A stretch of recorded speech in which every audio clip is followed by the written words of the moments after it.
You're listening to Hotepish with your host, Dwan B.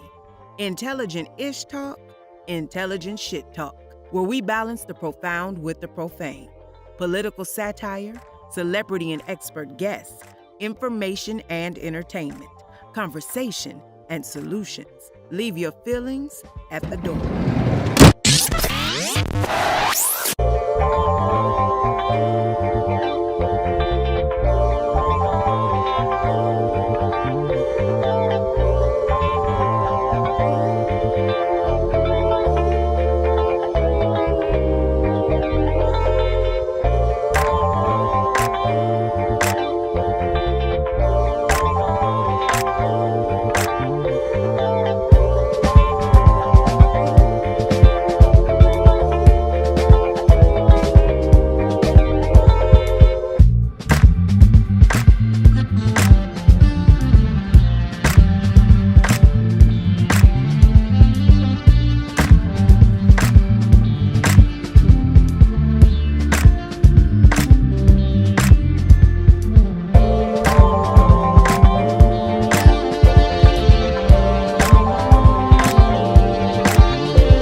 You're listening to Hotepish with your host, Dwan B. Intelligent ish talk, Intelligent Shit Talk, where we balance the profound with the profane. Political satire, celebrity and expert guests, information and entertainment, conversation and solutions. Leave your feelings at the door.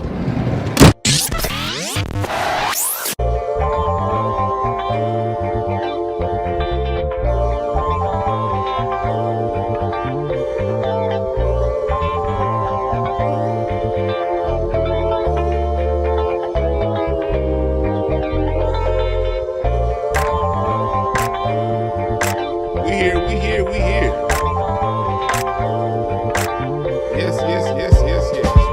We are here. Getting ready to go live.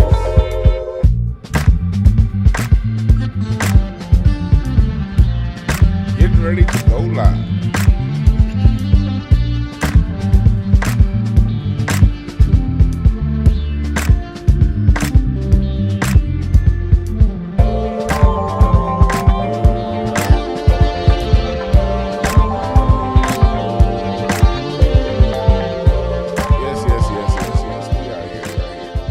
Talking about the unforgivable black man. Why is it, no matter what the outcome is, no matter what's going on,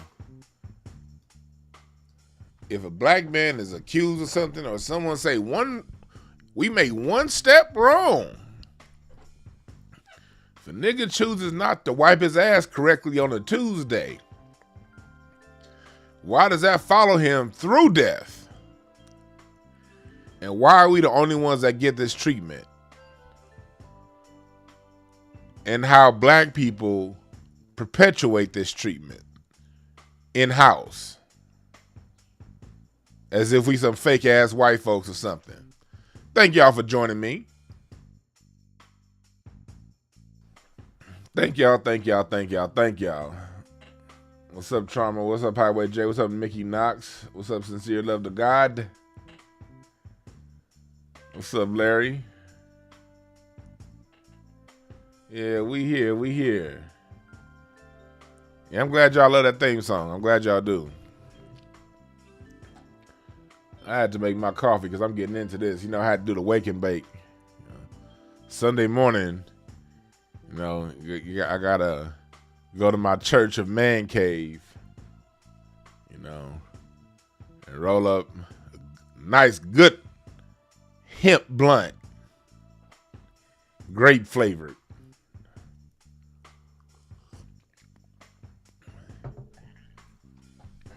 My neighbors came walking by on their way to church. What's up, Lady B? What's up, Courtney? My neighbors came walking by on their way to church. I'm sure I gave them a contact high because my garage is lit right now. For real. They probably gonna be going to church smelling like reefer madness. My bad. My neighbor, he kind of look. Larry know who he is. He kind of look like he's a black dude, but he got that Ned Flanders box haircut. Y'all know that box shag, but not quite flat top. That old 1993 LeVar Burton.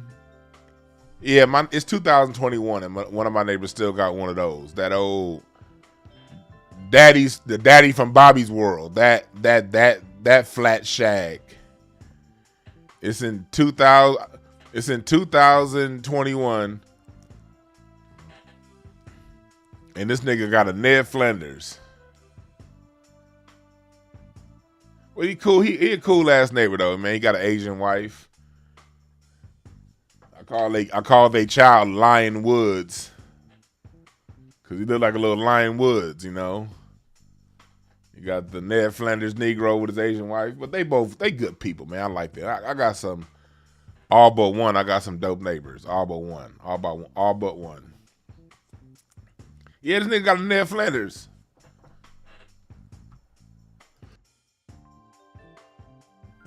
He got a Ned Flanders. Every time I see this dude get in the car and drive, I play that Bobby's World music. Doot, doot, doot.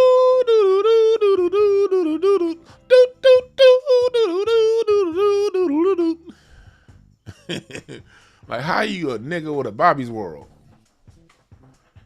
Like, dude, you can't, like, and it's the thick one too, like the kind of big. He don't shave it down like he's. I've never seen his hair go below an inch off the top of his head. He got at least an inch high Bobby's World going on. I'd be like, dog, this nigga look like one of the sound engineers on the "We Are the World" video. Like, that's where he belongs. He look like he need to be wrapping up microphone cords in the background of the "We Are the World" video. Like, his hair suggests, like his hair don't suggest that he's a singer. He's not talented enough to be the singer, but he should be the nigga in the background, like behind Lionel Richie, you know, wrapping up a microphone cord or something like that. That's what his hair suggests.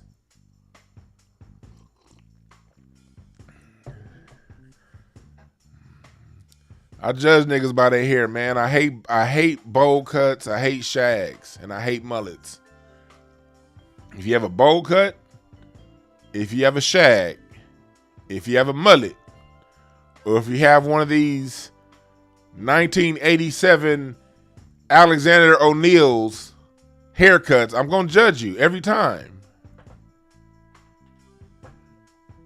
Brother Love, I'm not sure. I think he's like he got to be like 50 because he at least 10 years older than me. He got to be like 50 or in his late 40s. He got to be somewhere in his late 40s. But the dude hadn't cut. He been cutting his hair the same since Beat Street was out. He probably graduated high school around that. Was in elementary school around the. No, I was in elementary school and Beat Street was. So yeah, he was probably like in high school or college when Beat Street was out. And he figured that was the cut that he lost his virginity to back in '86. Like, why not keep it? You know what I mean?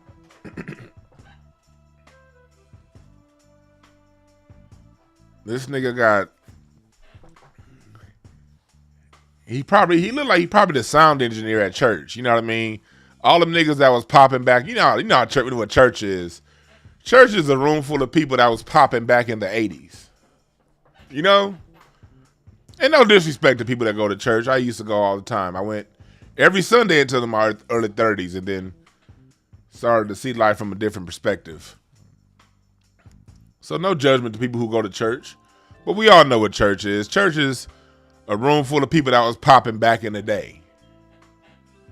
They ain't popping no more. You know what I mean? They done got run through, got about 3-4 kids. You know what I mean? Done been divorced once or twice. And instead of looking in the mirror and saying, okay, what do I need to change? Where did I go wrong? They blame it on the devil. And go to church and say, the Lord has delivered me. Most of the time, they're just ignoring what it really is. And every Sunday, they get to ignore it a little more. You know what I mean? That's why people don't grow. I'm going to do a whole nother topic on that because I still do think the church is a good place. It can be a good place. If done right, the church can be a great place if done right, but the church is not in a good place today. That's why it attracts who it attracts. I'm not against the church. I'm about fixing the church. You know what I mean?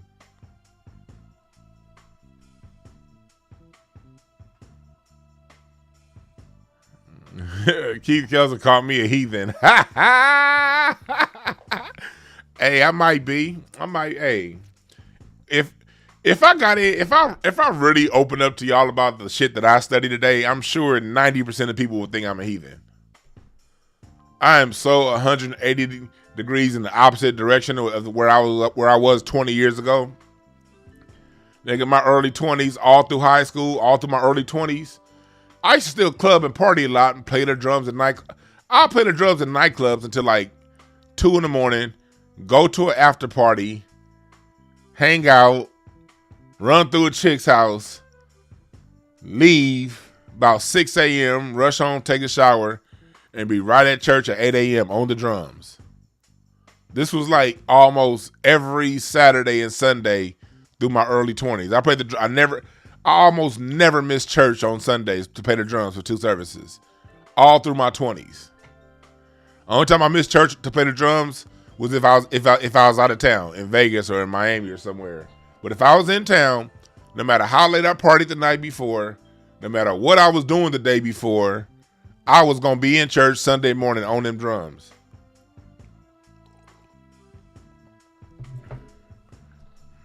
Shit, I was raised in church. My teen years, I was in church Sunday, play the drums, Tuesday night rehearsal, Wednesday night Bible study, Thursday night rehearsal, and then once a month, Friday night youth service, like Friday night youth lock-in or whatever, play the drums for that, and then right back at church on Sunday.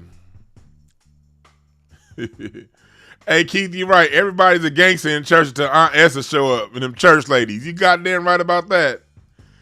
It's crazy, like, being born and raised in L.A., I learned most of my gang stories and most of my gang information in church. Like, church in the hood, especially in L.A., people from different hoods, people's mama don't care what hood you from. You going to church. And so growing up in church, it was always niggas from the 60s in our church, niggas from BPS, niggas from Inglewood families, niggas from Crenshaw Mafia, niggas from the 30s, the 40s. All gear. I'm throwing all these like hoods all came to church for Wednesday night Bible study. And I remember a couple times having a fight. It was a couple fights that happened in midweek Bible study. But for the most part, everybody got along. And all the shit that I would hear about going on, all my hood information that I would get, what was going on in the hood, I would get Sunday morning between services.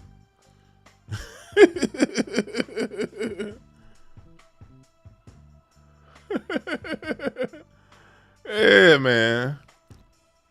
But the church can be fixed, but I digress. The unforgivable black man. That's what I want to get into today. And I want to talk to y'all about this. This is a conversation I want to have. Because shouts out to everybody. I'm the kind of person, when it comes to my social media, I defend my... When it comes to me in general, I defend my space. I'm a peaceful person, but peaceful person comes at drawing hard lines. And one of the hard lines that I draw is when I'm talking about a black person, a black man, a genius in any sort of way. The subject is their genius, not their transgressions or their perceived transgressions.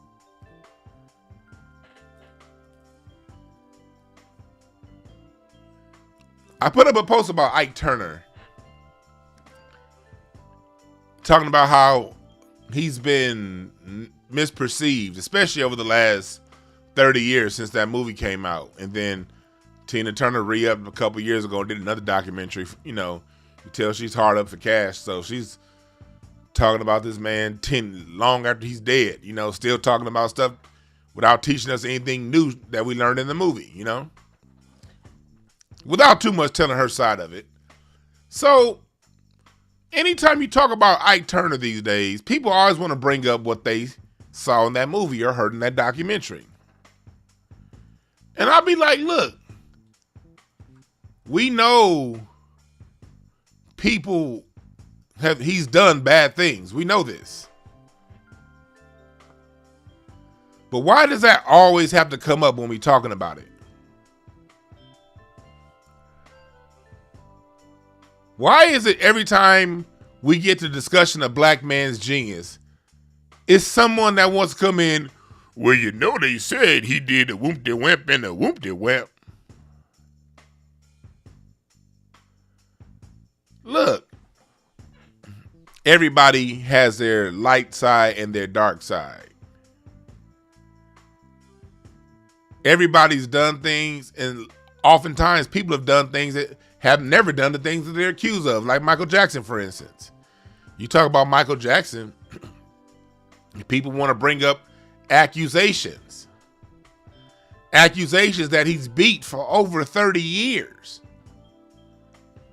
But it seems like it's this weird dichotomy going on where the black man is the most prosecuted the most easily prosecuted, in prison at the highest rates, yet if he beats the charge, he's still guilty. How do you weigh the two? Like, how do you, in your right mind, people who think this way, how do you reckon with the two different, things? Niggas still run around talking about OJ did it. Never taking time to look at the case itself and the ridiculousness of the charges. How one person can slice and dice two people and not have a fucking wound on his body, when Ron Goldman had all kinds of defense wounds. That's not even possible. I met OJ around the time of that murder in 94. That nigga couldn't walk straight. He had a limp back then and a big ass head. That nigga OJ got a midget size head, like proportion to his body. Y'all know how midgets be having them big ass heads, proportion to their body? Nigga, that's how OJ got a midget relative size head and a limp.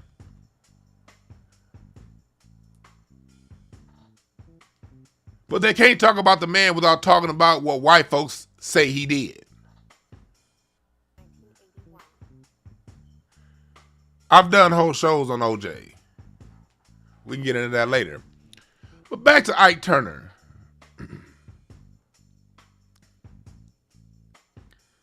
Ike Turner was the creator of rock and roll. Go back and listen to my interview with Bobby Rush. I have 2 interviews with the legendary Bobby Rush, blues guitarist. He was there in 1951 with Ike Turner when he recorded Rocket 88, the first rock and roll / R&B album ever recorded. Ike Turner is one of the most important people to ever happen to music.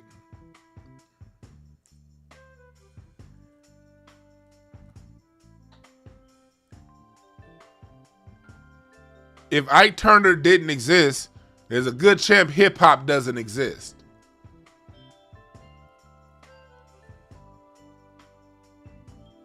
Ike Turner is hip hop. Ike Turner is funk. Ike Turner is rock and roll, R&B. There ain't no fucking Elvis or the Beatles or the Rolling Stones or the Eagles without Ike Turner.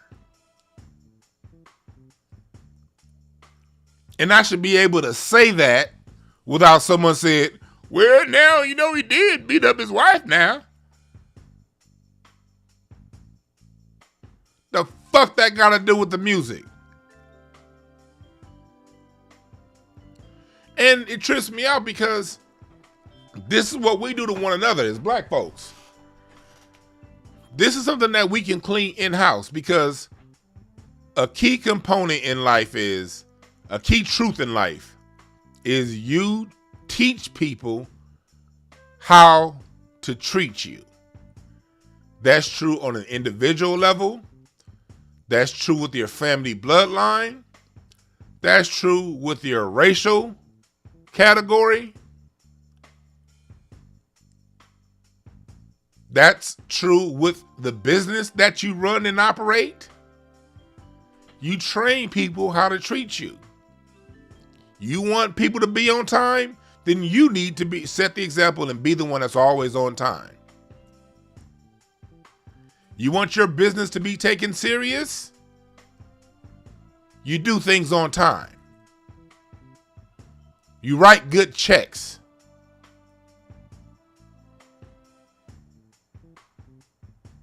You underpromise and you overdeliver. When you do these things, your business will be treated with a certain prestige. As a person, you want people to treat you right, you treat yourself right.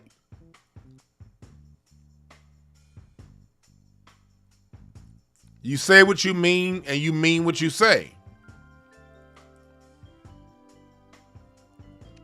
If people aren't holding up their end of the deal around you, you check them on it.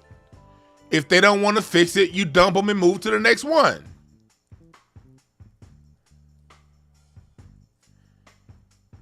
If you want people to stop, if you want your race to stop being seen as these ultra-violent, nonsensical people, then shut the fuck up, bringing up every little transgression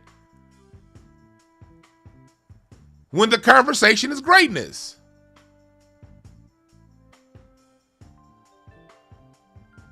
Niggas always want to be morally superior. Well, you know, you can't just act like these things didn't happen. You do it every time you spend a $20 bill. You don't bring up Andrew Jackson's transgressions and how he massacred so many women and children at the Battle of Negro Fort in Florida, breaking war treaties and rules. You don't bring up George Washington's transgressions when talking about the United States and your $1 bill, and how in 1799 he signed a little law right before he left office saying that slaves were going to be born into slavery through perpetuity. He didn't have to sign that, but he did. You don't bring up that. You don't bring up, when you talk about Jack Nicholson, him being possibly involved in a murder in 1977 on Mulholland Drive. Go look that shit up. When you talk about the TV show, you watch TV every day. Knowing about the casting couch. Matter of fact, the Warner Brothers, allegedly, are the ones that created that whole goddamn thing with the casting couch. We saw back in 2016 all these stories coming out about these actresses and actors being told to do lewd sexual acts for jobs. You don't turn on the TV and be like, man, now you know the head of ABC, you know, he got caught, he had 36 women. You know, we can't just watch TV now without bringing up the fact that the head of ABC had damn near 50 women that accused him of rape. You don't do that. You don't watch the news and be like, now to see this NBC News here? Yeah, they had this guy named Stone Phillips, and this other guy that he had to Matt Lauer. Yeah, you know Matt Lauer? He got paid $60 million and left when the heat came on him for lewd sexual acts. Now, you know when you watch the news, Matt Lauer now, we can go down the list. It happened right in front of our faces, literally the whole year 2016. See, niggas like me, the one y'all call the Hoteps, we've been talking about this shit forever. But y'all want to call niggas like me conspiracy theorists. So I'm just going to go with what you saw in the news. Every day it seemed like somebody in the news, from Bill O'Reilly to Al Ados, all these people being caught and having to quit because of Les Moonves. Debauchery and degeneracy all around. You don't say shit. But the minute a nigga bring up Ike Turner, now you know he used to beat up that girl Tina. I don't know what's wrong with him.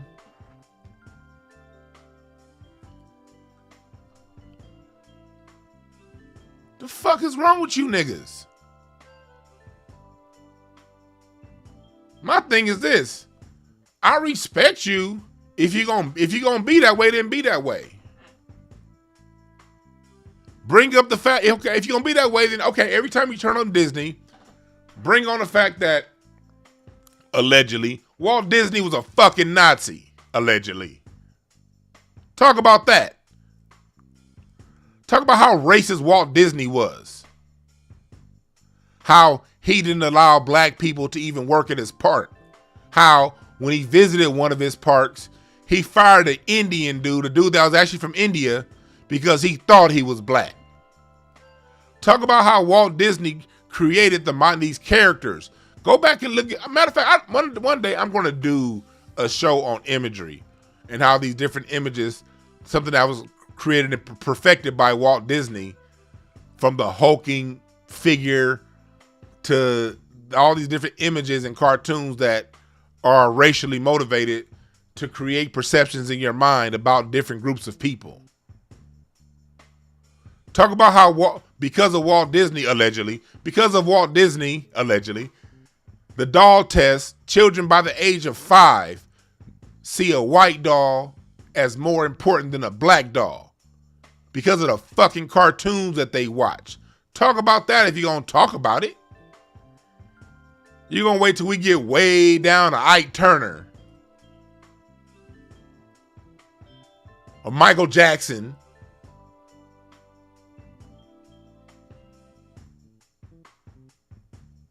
or any of the dozens and dozens of black people that have been accused of something. You want to now become the moral authority, the moral piece. Now, you know we can't just let that slide. Now, we can't just let that slide. No, massa, we can't let... Negroes got to be perfect. And if the Negro ain't perfect, if he ain't pure skin, pure blood, never made a mistake, never made a sin, we can't like him. That's how you niggas sound.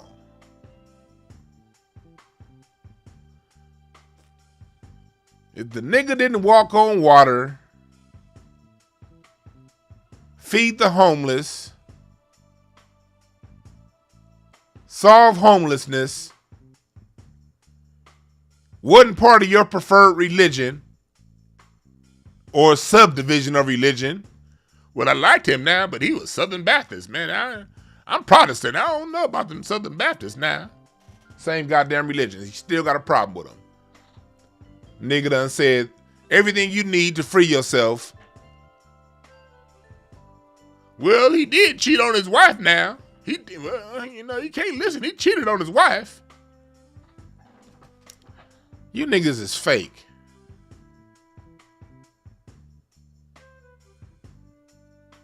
And I'm saying like that for a reason. I'm not saying this to disrespect you. I'm saying this for you to look in the fucking mirror. Ain't nobody goddamn perfect. And if you ain't gonna do it to all, why do you do it to one? Let me ask that question again. If you ain't gonna do it to all, why do you do it to one?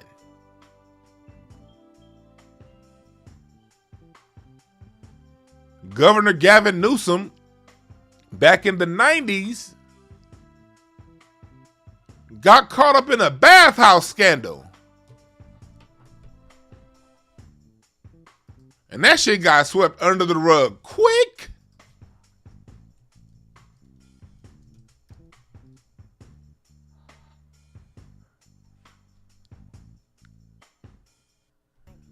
If y'all don't know what the bathhouse is,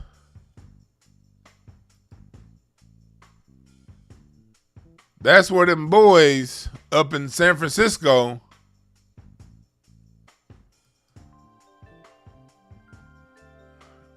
go up and have that man-on-man action time going on. Allegedly. I remember. But look that up. Well, it's kind of hard to look up now. See, before 2016, 15, you can look stuff up really well. Nowadays, they be taking shit down. It be hard to find shit now. You be having to find stuff through like side doors. You can't just straight Google bathhouse like you used to. I'm trying to do it now. You can't just Google Newsom bathhouse anymore. I gotta find a way to reword that. And I'll find it for you motherfuckers, and I'll post that shit on Instagram when I find it. Believe me, I'll find it. Yeah, you're right, Sincere. They niggas ignored the sexual accusations against Biden all damn day. Biden's on camera coming to behind little girls, and you see them little girls' cameras, they faces looking like, what the fuck is going on? Hell, Kamala Harris, just last year when she was in the primaries, said she believed those women.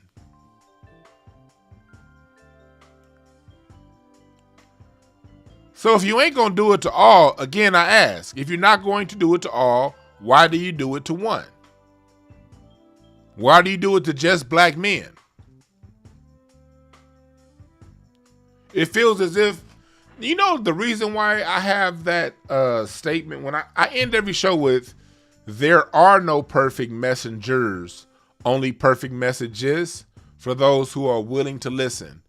There's a reason I say that at the end of every broadcast.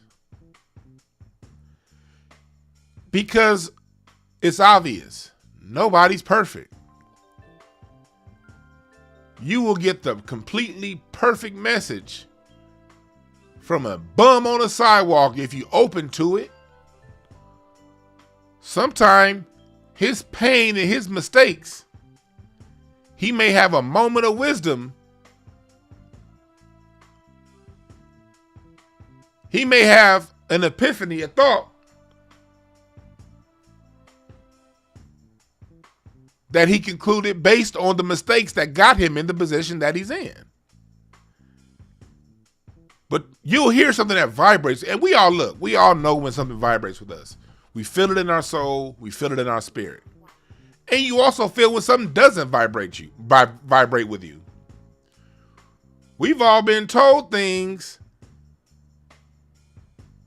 that kind of believe, even though the person that said it is somebody that means well, we know we like, but we've all been told things where it's just been like, yeah, I like Uncle James, but that right there, I don't know about that.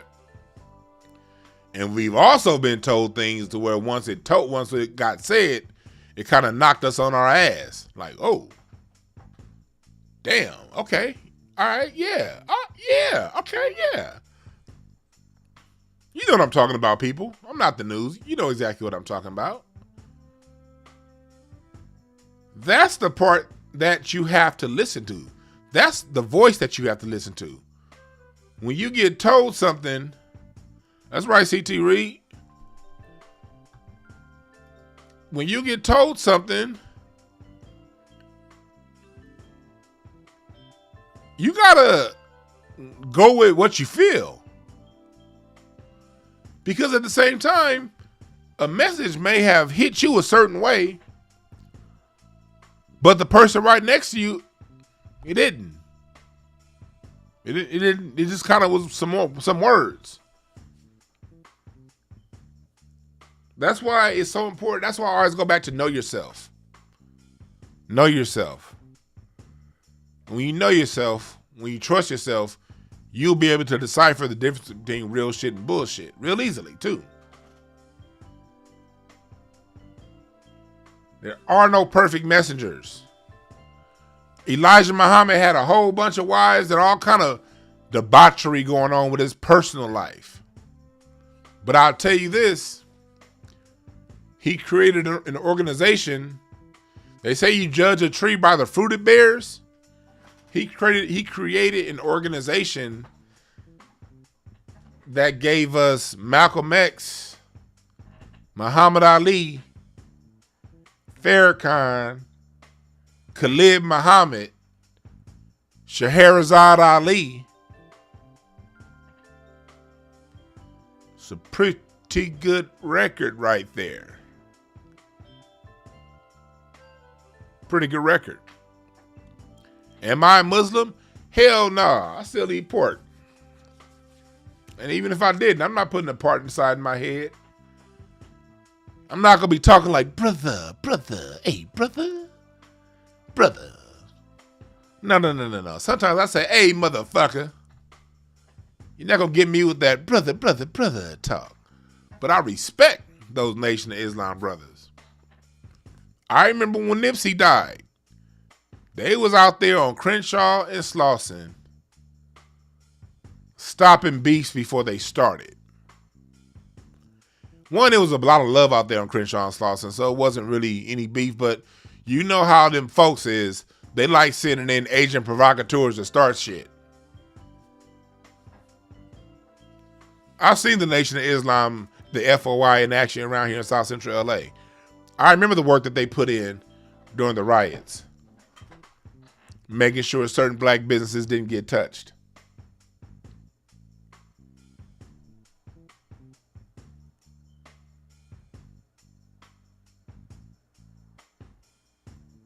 But Elijah Muhammad gave us Scheherazade Ali. Man, Scheherazade. Man, if women was listening to Scheherazade Ali back in the 80s, you wouldn't need to listen to Kevin Samuels now. All Kevin Samuels is saying is what Scheherazade Ali been saying. She been saying that shit. Yeah, and this parts of what Kevin Samuels say I don't agree with too. Yeah, but again, I'm not gonna agree with everything anyone says. You shouldn't agree with everything anyone says. You shouldn't. You should take the fruit of what someone says. Look, when you go eat some fruit off of a tree, do you eat the fucking tree branch or the tree bark too? Nigga, do you try to make a meal out the roots of the tree and the leaves of the tree? Do you go eat the spoiled, rotted fruit that fell to the ground? Do you go eat the budding fruit that's not ready yet? No. You pick the ripest of the ripe and you go to work.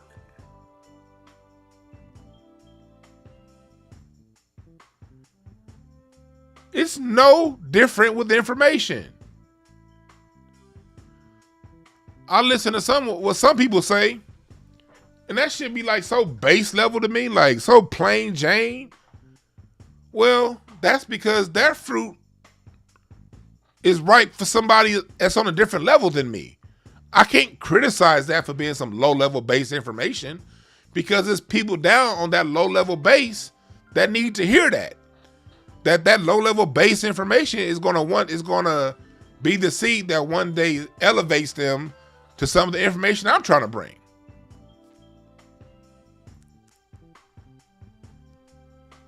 And there's people out there who are far ahead of me, who the shit that I'm saying is like, they've been there, done that. Okay, cool. Everything ain't for everybody. But you pick up the messages if it's a message to be picked up for you. Know yourself. Know yourself.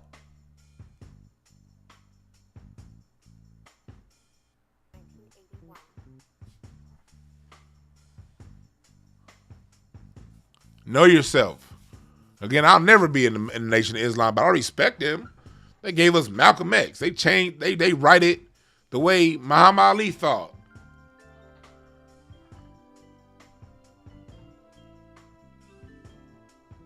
Please.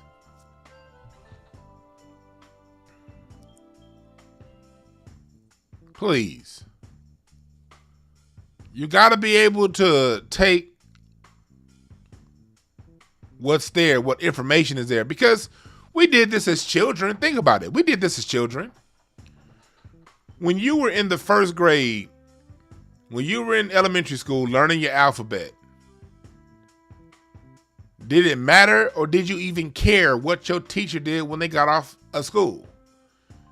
You could have had the biggest degenerate wife/husband abusing math teacher, English teacher.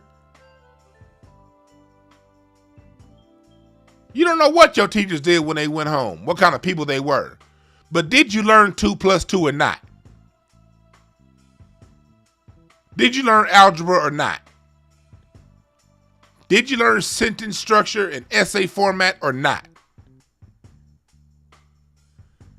That's why it's like, that's why I like working with children, because when you look at children, man, when you look at children, they have a lot to teach you. on how to approach life. The child don't be like, I'm not gonna learn my division because the teacher drives a car that's a gas guzzler, and I'm part of the Green Party. Dumb shit like that adults do. I'm not gonna learn how to write a sentence because my teacher is single, and I believe you need to be married in order. You have to run a good household and have good children. And my teacher's son murdered somebody, so I'm not gonna learn how to write a sentence.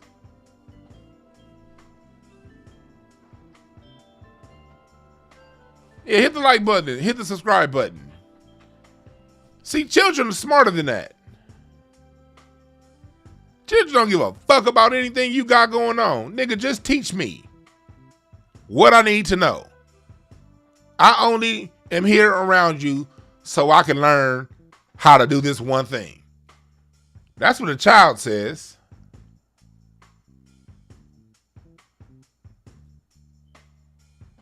That's how smart the children are.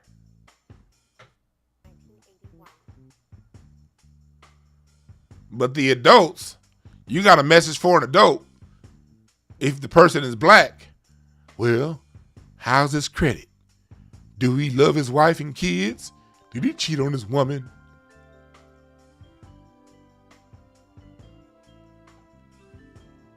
Got all these dumbass requirements. Missing the whole message.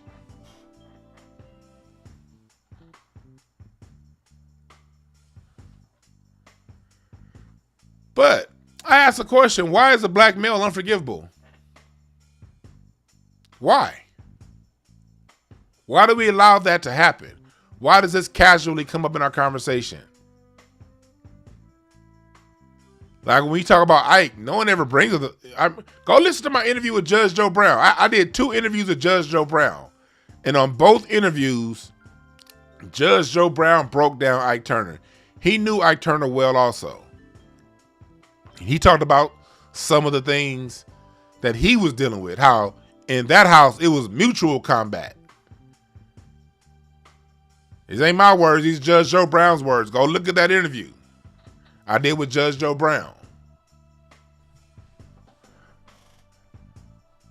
He talked about it being mutual combat because he was there around when a lot of this shit was going on back in the 70s.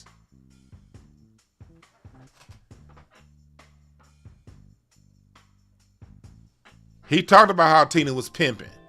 No one bring that part up.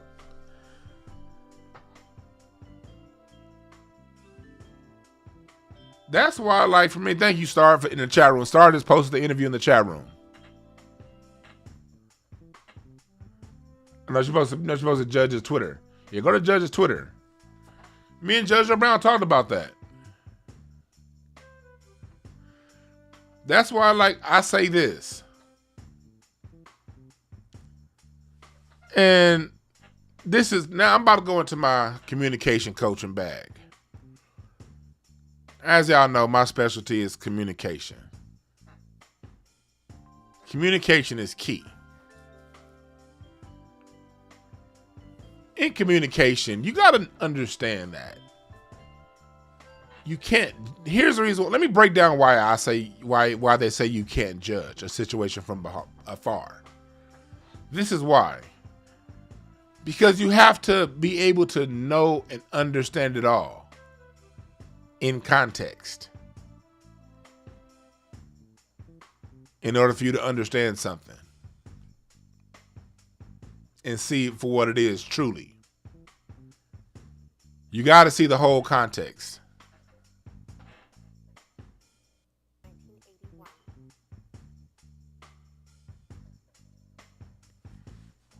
Framing is something that we fall victim to when it comes to the media and the propaganda that's put out there on us. They beat us in the framing of a narrative.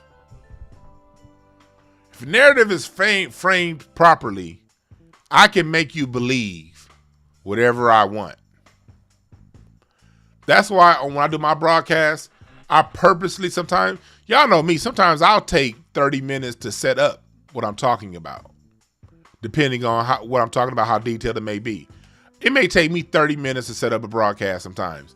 Some of these broadcasts will go 2.5 hours. It's because the first 30 to 45 minutes, I was setting up what I was bringing you.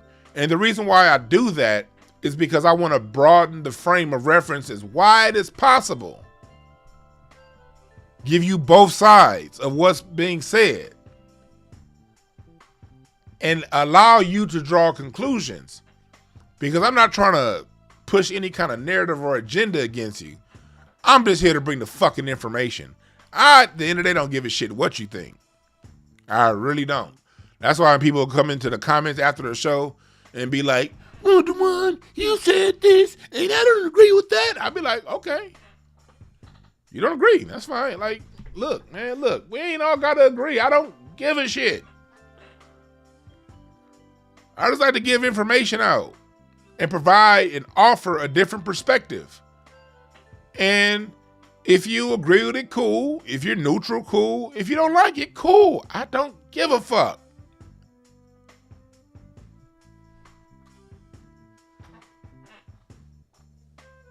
Thank you, Star, for posting in the chat room the interview with Judge Joe Brown. So let's get into framing.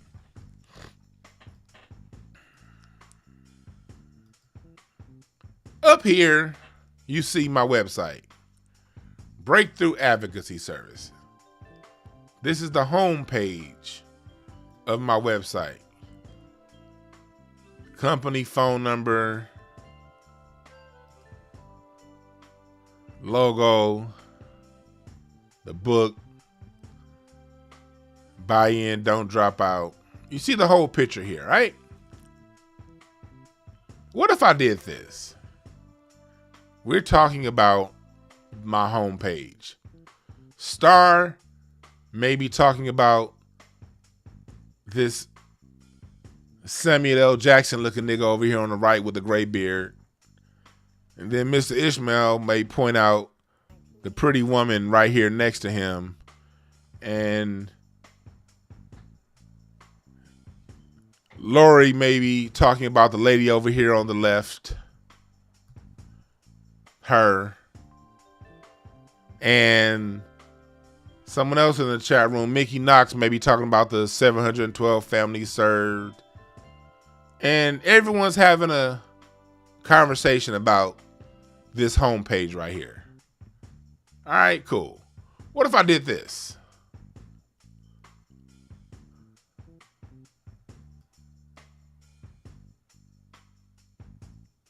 If I did this.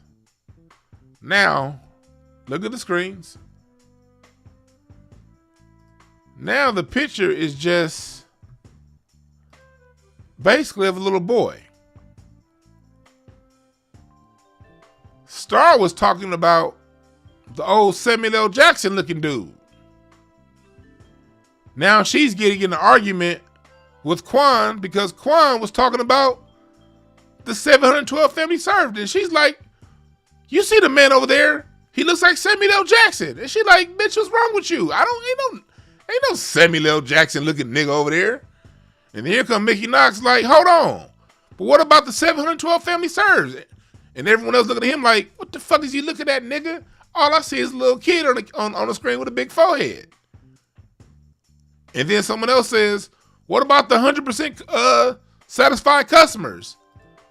And then everybody else looking is like, "All I see is don't, the word don't, and DRO. Like, what the fuck are you talking about?"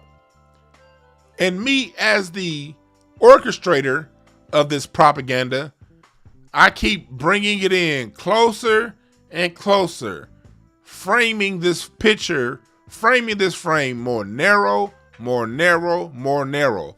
Question: will we ever get to understanding if everyone allows this narrative to continue to tighten and no one sit back and say, "Hold on, wait a minute, stop"? I think we're arguing because if you notice, the camera keeps getting closer and closer.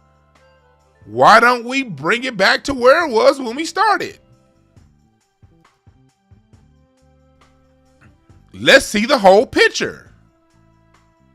If nobody ever stops and says, hey, let's see the whole picture, but the people continue to argue over what they see in the frame, you will guaranteed never come to an understanding.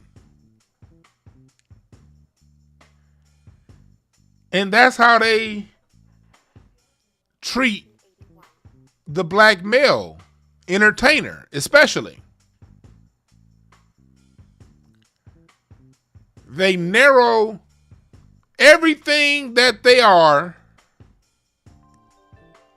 back to the whole picture. You're this, you're that.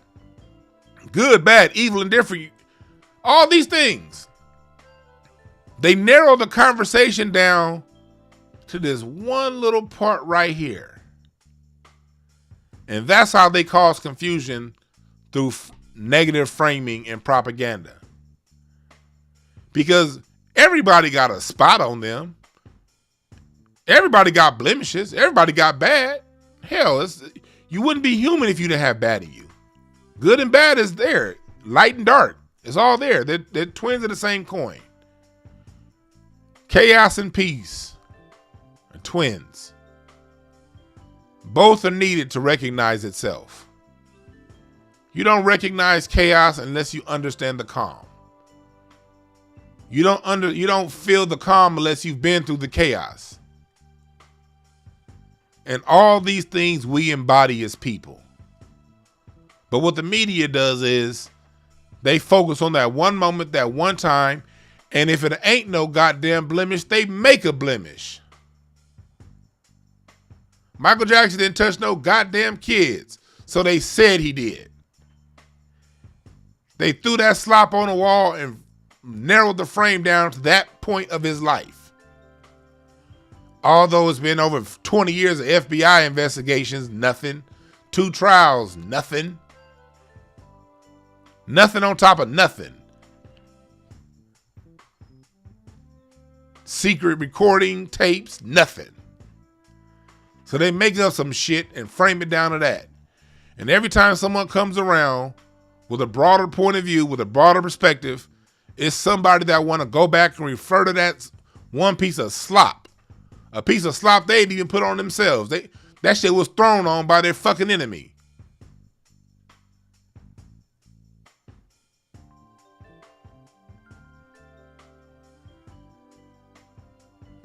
That's why context is so important. That's why understanding the whole picture is so important. And we got to do this for ourselves first. We as black people have to do this for ourselves first. White society got degenerates up and down, left and right. Do they ever apologize? They be like, so, and fuck you for bringing it up. And what do black people do in return? Yeah, master, you might be right. I was not going to say nothing because you's not going to say nothing, master. Chris Brown name come up. Man, I still can't get over what he did to Rihanna. That nigga had bite marks on him too. Shit. If you don't go in on both. Maybe both of them motherfuckers is dysfunctional. Nigga, we neither of us is in that car, so what the fuck do you got to keep bringing that shit up for? Charlie Sheen admitted to giving people AIDS. He back on TV. And ain't nobody saying shit. Charlie Sheen admitted to passing out AIDS like Tic Tacs.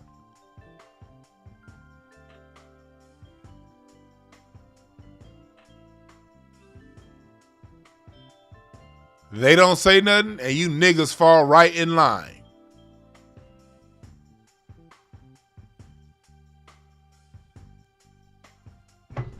They don't say nothing, and you niggas fall right in line.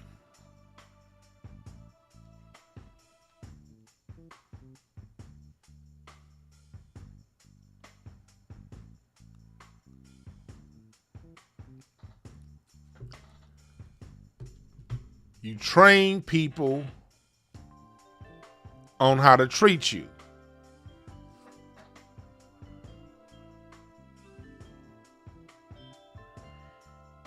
Yeah, Robert Downey Jr.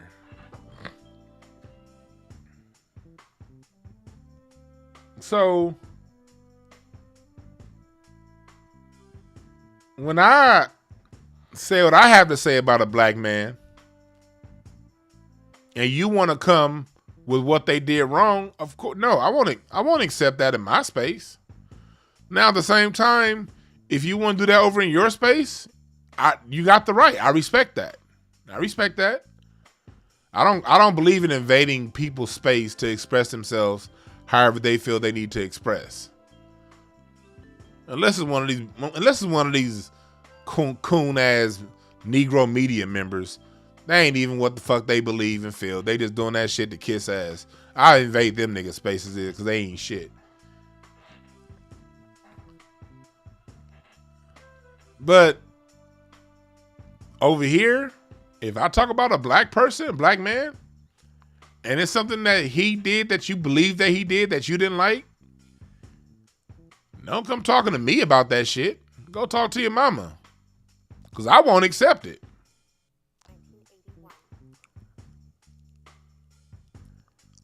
Black men need a space to where we could just be. And even if a black person did do something wrong, so niggas ain't perfect. I don't have to accept the totality of a person to accept their work. Hell, America accepted the jet engine from the Nazis, just went to war against them motherfuckers. They created a narrative saying Hitler was the most evil person of all time. But we sure did accept them German Nazi scientists.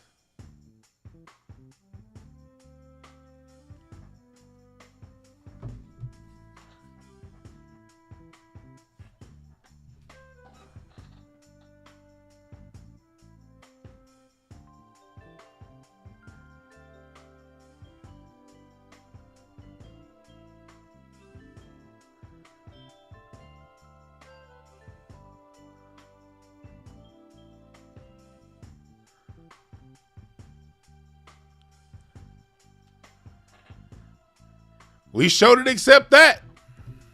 We accepted the freeway system. The freeway system was a Nazi Germany invention. We accepted that.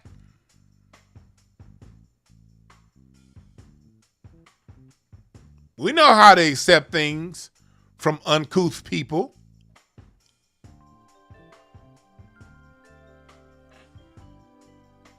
You accept the offerings people gave you that you can benefit from, throw out the rest. That's what a mature person does. But sometimes, a lot of times, I don't think it's about, I think this, people are just so conditioned to, if a black man isn't totally perfect, reject everything. People are only like that with us. And that's a damn shame.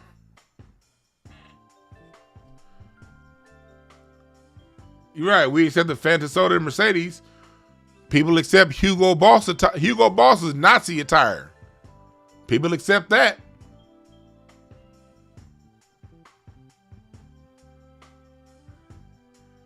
Yeah, NASA. You accept the missions to the moon provided by Nazi scientists.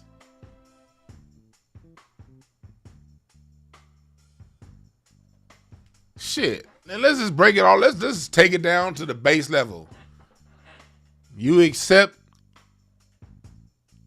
whatever Netflix, Amazon Prime, HBO, Showtime, Stars, ABC, NBC, you accept whatever they put out, and you know how they feel about black people. They ain't gotta be perfect to you for you to accept that.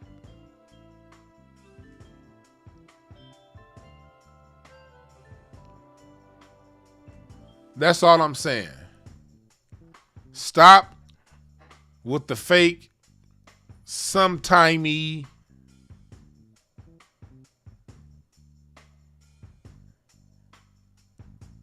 morality.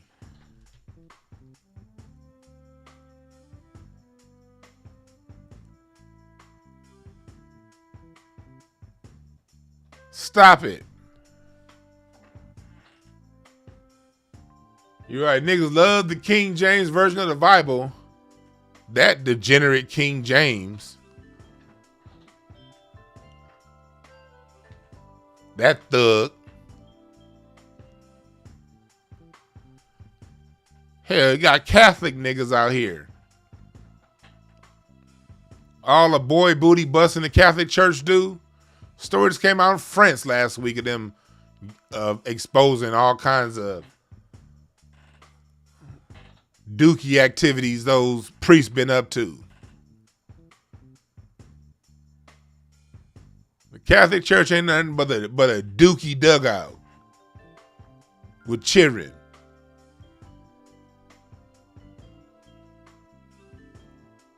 But y'all crack open them Bibles though. Catholic Church ain't nothing but a dookie dugout. An abusive dookie dugout.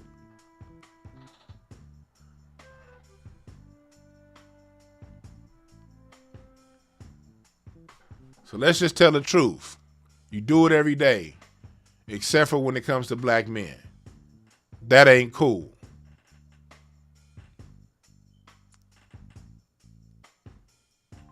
That's not cool. And I'm not telling you how to be. Be however you gonna be. My only request is just be consistent. That's all.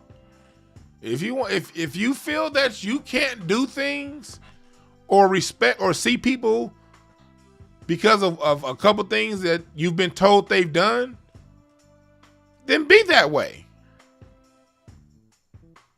Fine. But be that way in totality is all I'm saying. Either be that way or don't be that way. It's that selectiveness that's the problem. That's in question.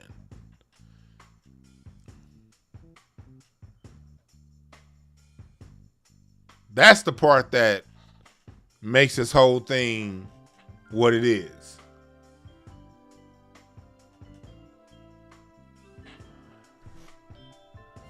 What do y'all think in the chat room?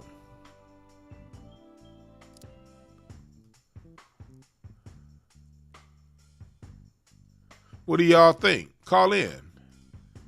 I'm going to open this shit up. For sure. I'm going to take like 3 or 4 calls. Not many.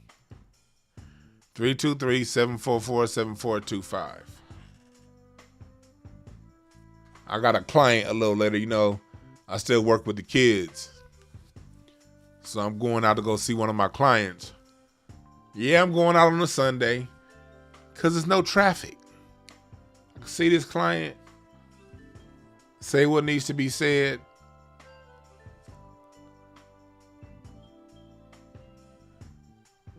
and get back to my day. Because when you work for yourself, hey, every day's a work day. And every day's an off day if you so decide. That's the beautiful thing about working for yourself. I may work on Sunday and not work on Wednesday.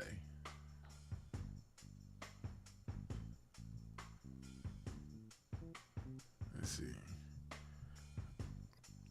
But yeah, as a that's something as a people, we got to know that as black people, we don't have to be perfect. We always think we need to be perfect to get something done right. So that's something that's passed down through slavery. We always feel like we got to be perfect to get basic human treatment. We don't have to be perfect. We'll never be perfect. As a matter of fact, not that we don't have to be. We're not perfect. We ain't no fucking angels, and nor do we have to be. What's up, caller? What's your name? Where you calling from? Reginald from Houston, Texas. What's on your mind, brother?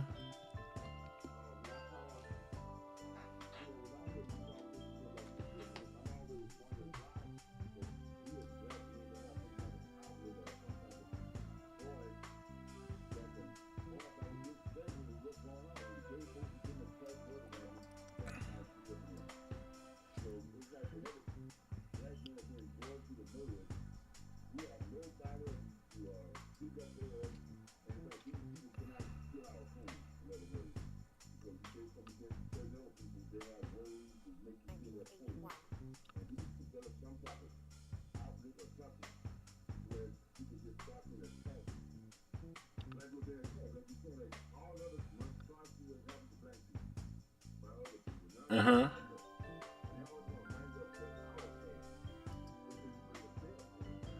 Oh, okay. I hear what you're saying. Oh man, they can't hear. Y'all can't hear the caller in the chat room. Well, let me tell you what he's basically asking. He's asking, why is it that he's basically saying that black people, we need our own outlet. We need a place that we can go to speak up for ourselves because basically no one else is speaking up for us. That's basically what he was saying for people in the chat room. Caller, I'm gonna answer your question off the line because they can't hear you, but I'm gonna answer your question. All right, thanks. Damn, y'all can't hear the callers. Shit. So I'm not gonna take any more calls if y'all can't hear the caller because I don't want that. But no, he brought up a good point. And that point was, shit, yeah. I see why y'all can't hear the callers, and I have to reboot this program in order for y'all to hear them, so I'm not gonna do all that. But you know why? Well, that's what this place is.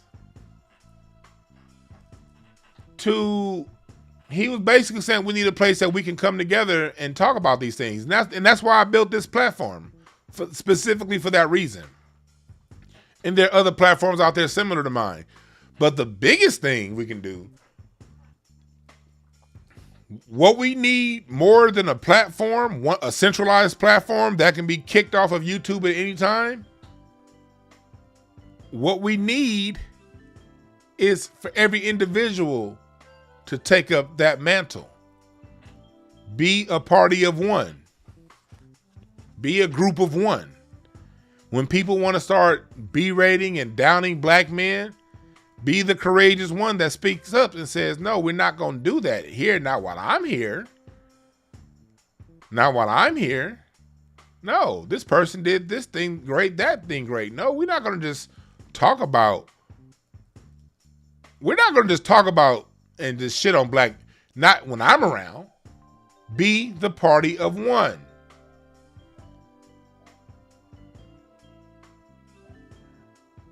I've graduated past we need a code. We have a code. We need to be the code. You, me, we, every individual. We know the code. Ain't nobody gonna lay it down better than Neely Fuller did. Come on. Why rewrite the book? Neely Fuller's compensatory code concept, that is the will. No need to reinvent it. It's on everyone to be it. Be the leader you seek. Other people are going to be off code. Let them be. Just not around you. One person can change an environment. And let me tell you something. A confident person always changes the environment. That goes back to what I always say. Know yourself. Know yourself. Know yourself. Know yourself, love yourself, know yourself. Because when you know yourself, when you love yourself, that already sets you apart from most people. Because most people don't know themselves. That's why they follow a fucking program. They follow a program because they don't know shit about themselves.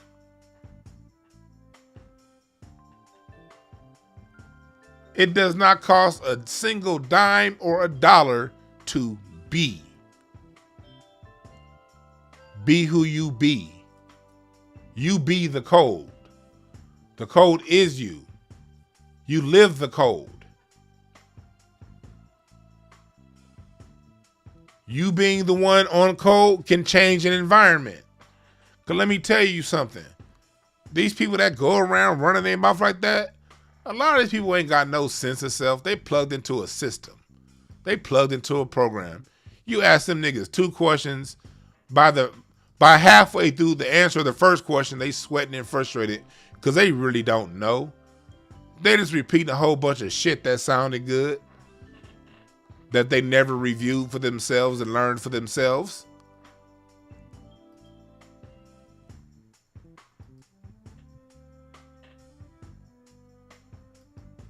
These people aren't centered. Just by you being the only centered person in the room, you can shift the energy.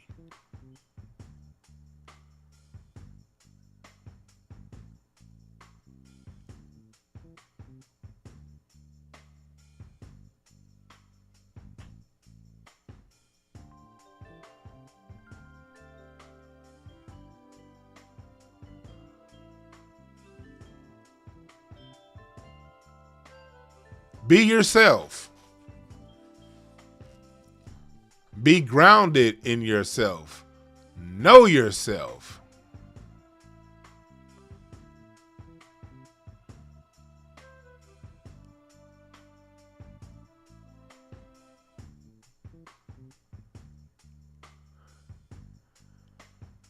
It's no longer good enough to talk about what black people need and what other people are doing and the old people of that and the young people of this and the...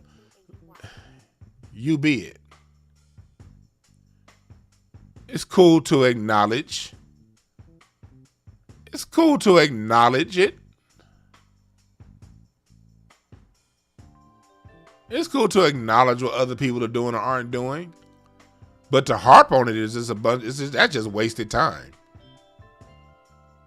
If you notice, I don't ever harp on what other people aren't doing. I'm always talking about what I need and what we need to do.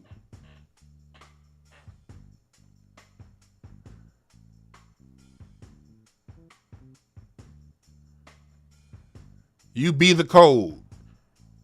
And if everyone spends their time being the code, the environment will change. Because realness always wins. What's real, what's authentic, that shit always wins. When you're authentic and real, all you gotta do is just be. A lie gotta be told 1,000 times a day to maintain its space. You gotta retell a lie every day, all throughout the day. That's why white supremacy never tells the truth one time. They don't tell the truth about your black ass on TV commercials, radio, or TV, or in magazines. They don't tell the truth about you on interviews, in documentaries, on movies, on TV shows. Never, ever will you get the truth about who you are. You will always get sold this idea of what they want the black man and the black woman to be. Because all it takes is one drop of the truth. You wash dishes, I don't give a fuck how dirty them pots and pans are. You throw in some dishwashing liquid. It don't take a whole lot to get them bubbles and suds going. It don't take a whole lot of dishwashing liquid at all to get them bubbles and suds going. Just a little bit. Just a little. And that's how the truth works. It just takes a little bit of truth to clean all this filth. Stand in that.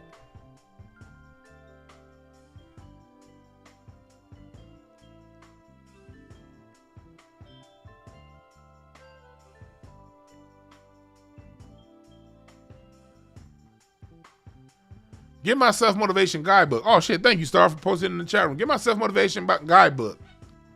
No time to waste. Teaching you how to find your gifts from within. My live sample packs are down, but they will be back up pretty soon on IncenseandAshtrays.com about another month. Get my t-shirts. My t-shirts are for sale. My hoodies. Get that shit, man. My Rebels for the Cause t-shirt is now a hoodie. Go to hotepish.com/apparel to get one.